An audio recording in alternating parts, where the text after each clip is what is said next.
ଅନୁକୂଳ ଚନ୍ଦ୍ରଙ୍କର ଏହି ସତ୍ସଙ୍ଗ ବିହାର ଉଦ୍ବୋଧନର ଚତୁର୍ଦ୍ଦଶ ସ୍ମୃତି ଦିବସ ସତ୍ସଙ୍ଗର ଆଡମିନିଷ୍ଟ୍ରେଟର ଯିଏ ପୂଜନୀୟ ବିଙ୍କିଦା ଆସିକି ଏହି ଦିବସରେ 14 ବର୍ଷ ତଳେ ଏଇଟା ଉଦ୍ବୋଧନ କରିଥିଲେ। ସେଇଟାକୁ ମନେ ପକାଇବା ପାଇଁ ସତ୍ସଙ୍ଗର ସ୍ମୃତି ଦିବସ ଆଜି ପାଳନ କରାଯାଉଛି। ପ୍ରାୟ এই অবিভক্ত ঢেঙ্কানাଳ ଜିଲ୍ଲା ଯାଜପୁର ଜିଲ୍ଲାରୁ ଅନେକ ଲୋକ ଏଠି ଆସିକି ପହଞ୍ଚାଇଛନ୍ତି ଏବଂ ଆର এই ଉଦ୍ଦେଶ୍ୟର ଉତ୍ସବର ମୁଖ୍ୟ ଉଦ୍ଦେଶ୍ୟ ହେଲା ଯେ ସତ୍ସଙ୍ଗର ପ୍ଲାବନ ଭିତରେ ଅନେକ ଅଶାନ୍ତ ଦାବାନଳଗ୍ରସ୍ତ ଲୋକମାନଙ୍କୁ ଏହି ସତ୍ସଙ୍ଗ ଭିତରେ ଏଣ୍ଟର କରାଇବା, ତାଙ୍କୁ ସତ୍ସଙ୍ଗ ଭିତରେ ଯେଉଁ ଶାନ୍ତିର ମାର୍ଗରେ ଚାଲିବାର ପ୍ରୟାସ କରିବା। ବିଶେଷ କରି ଯେଉଁ ଲୋକମାନେ ଗୋଟେ ଭୁଲ ଭିତରେ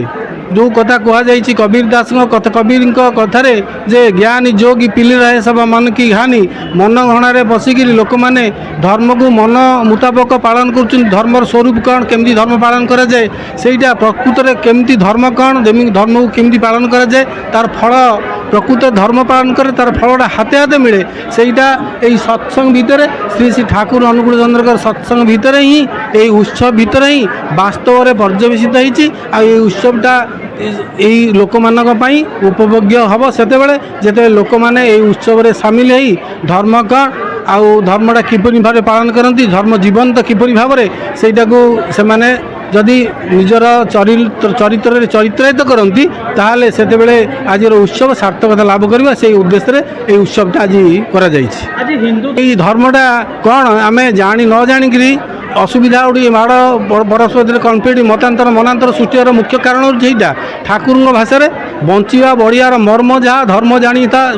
धर्म बोली जानू था ठाकुर गोटे बाणी कल dharma means the laws that sustains life and growth with every intelligence of personality both individually and collectively धर्म माने गोटे जिनस गेरुआ खाइबा अरुआ पिंधा लोटा चिमुटा धरवा एवं मस्तक कुला टिकार बाहुद ढिंकी प्रकार चंदन रेश करी धर्म करवा मंदिर कली यही सब धर्म नुहे धर्म माने मीन्स लॉज गुड़े नियम एमती किसी नियम पालन करवा जो नियमटा ही आमर बंचा बढ़िया को सहज और सरल कर नियम गोटे उदाहरण देवा खाइबार धर्म बसबार धर्म हसबार धर्म गृहस्थ जीवन यापन कर धर्म पाठ पढ़ाइबार धर्म चाष काम कर धर्म जहाँ कले मूल भित्ति जोटा ठीक भाव में चले सेटा ही धर्म बंचा बढ़ियार मर्म जहाँ सेटा ही धर्म धर्म माने एमती किसी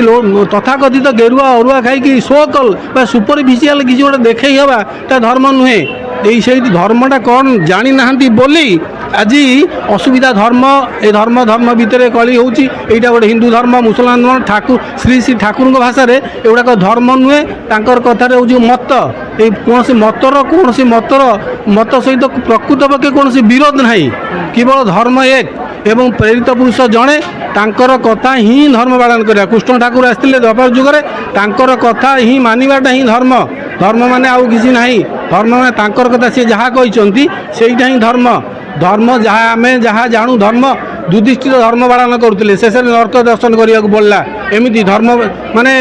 युधिष्ठिर कहले मु सत्य मानुची मु सत्य करुच्ची सत्य कहूँ सत्य आचरण करुच्ची किंतु प्रकृत में सत्य कौन सत्यर डेफिनेशन कौन तांको जଣା नथिला कृष्ण ठाकुर सेठी कहले तू मु जहाँ कहूँ सेटा ही कर सर्वधर्मान परित्यज्य मामेकं शरणं व्रज अहं त्वं सर्व पापेभ्य मोक्षयिष्यामि मा शुच्य से कृष्ण ठाकुर कहते यही धर्म हिंदू धर्म मुसलमान धर्म यही सब धर्म गुड़ाक परित्याग करने कथा कही नथिले सबू धर्म सबू तुम्हें कथाकथित जहाँ करुच से गुड़ाक सब परित्याग कर मु जहाँ कहूँ सेटा मान पुरुषोत्तम जितेबाला आसती जुगगुरु जो आसती सी जिते जहाँ कहती आचरण करती सेटा ही धर्म ता भीतर आउ कौन किसी धर्म ना से धर्म को लेकिन विभिन्नता विचार भेद आजिकल प्रकाश पाई। ठाकुर अनुकूल चंद्र का सत्संग विहार कामाख्यानगर चतुर्दशतम वार्षिक स्मृति महोत्सव अत्यंत आनंद उत्साह एवं उद्दीपनार सहित ये पालन कर श्री श्री ठाकुरंकर जन्म मास जे भाद्र परिक्रमा सत्संग यह अत्यंत उत्साह सहित ये पालन कर हजार हजार गुरु भाई मानकर उपस्थिति एवं माँ मानकर उपस्थिति रे ये उत्सव एवं ये उत्सव स्थानटी अत्यंत आनंद उत्सव भरपूर होती उत्सवटी प्रत्येक लोक हृदय रे गोटे आनंदर ढेउ खेली देछि जुग पुरुषोत्तम श्री श्री ठाकुरंकर जे दिव्य आविर्भाव सारा विश्वपाई एक शुभंकर मुहूर्त थिला श्री श्री ठाकुरंकर भावादर्श को सारा विश्वर आज प्रति कोणे कोणे विशिष्ट विशिष्ट व्यक्ति माने एक ଅନୁସରଣ କରି ତାଙ୍କର ଭାବାଦର୍ଶକୁ ଜୀବନରେ ଗ୍ରହଣ କରି ନିଜ ପରିବାର ନିଜ ସମାଜ ନିଜ ଦେଶକୁ ସଜାଡ଼ିବାରେ ବ୍ୟଗ୍ର ହୋଇ ଉଠିଛନ୍ତି ଏବଂ ସମସ୍ତେ ଆନନ୍ଦର ସହିତ ବହୁ ଭାବରେ ଶ୍ରୀ ଶ୍ରୀ ଠାକୁରଙ୍କର ଭାବାଦର୍ଶକୁ ଗ୍ରହଣ କରୁଛନ୍ତି। ଠାକୁରଙ୍କର ଯେଉଁ ଜନ୍ମ ମାସ ଚାଲିଛି ଇଏ ମାସ ସାରା ସେମିତି ଯେଉଁ ଭାଦ୍ର ପରିକ୍ରମା କ'ଣ ପାଇଁ ଯେଉଁ ପାଳନ କରାହେଉଛି? ଭାଦ୍ର ପରିକ୍ରମା ଏଇ ଭାଦ୍ର ମାସ ଶୁକ୍ଳ ତାଳ ନବମୀ ତିଥିରେ ଶ୍ରୀ ଶ୍ରୀ ଠାକୁର ଅନୁକୂଳ ଚନ୍ଦ୍ରଙ୍କର ଜନ୍ମଗ୍ରହଣ ହୋଇଥିଲା ହିମାୟିତପୁର ଗ୍ରାମ, ଯେଉଁଟାକି ବର୍ତ୍ତମାନ ବାଂଲାଦେଶରେ ଅନୁଷ୍ଠିତ। ଶ୍ରୀ ଶ୍ରୀ ଠାକୁର ତାଙ୍କର ଜନ୍ମସ୍ଥାନ ତ୍ୟାଗ କରି ଝାଡ଼ଖଣ୍ଡର ଦେଓଘର ଠାରେ ତାଙ୍କର ଖେଳାଲୀଳା ଆରମ୍ଭ କରିଥିଲେ। ଯେହେତୁ ଶ୍ରୀ ଶ୍ରୀ ଠାକୁରଙ୍କର ଏଇ ଭାଦ୍ରବ ମାସରେ ଜନ୍ମଗ୍ରହଣ ହୋଇଥିଲା, ତେଣୁ ତାଙ୍କର ଭକ୍ତମାନେ ଏଇ ମାସ ବ୍ୟାପୀ ତାଙ୍କର ଜନ୍ମଦିନକୁ ଏଇ ସତ୍ସଙ୍ଗ ମାଧ୍ୟମରେ ପାଳନ କରୁଛନ୍ତି। ପଛରେ ଶ୍ରୀ ଶ୍ରୀ ଠାକୁରଙ୍କର ଯେ ଆଚାର୍ଯ୍ୟ ପରମ୍ପରା ଯେଉଁ ସୃଷ୍ଟି, ଏଇଟା ଗୋଟେ ଆଧ୍ୟାତ୍ମିକ ଜଗତରେ ଗୋଟେ ଅଭିନବ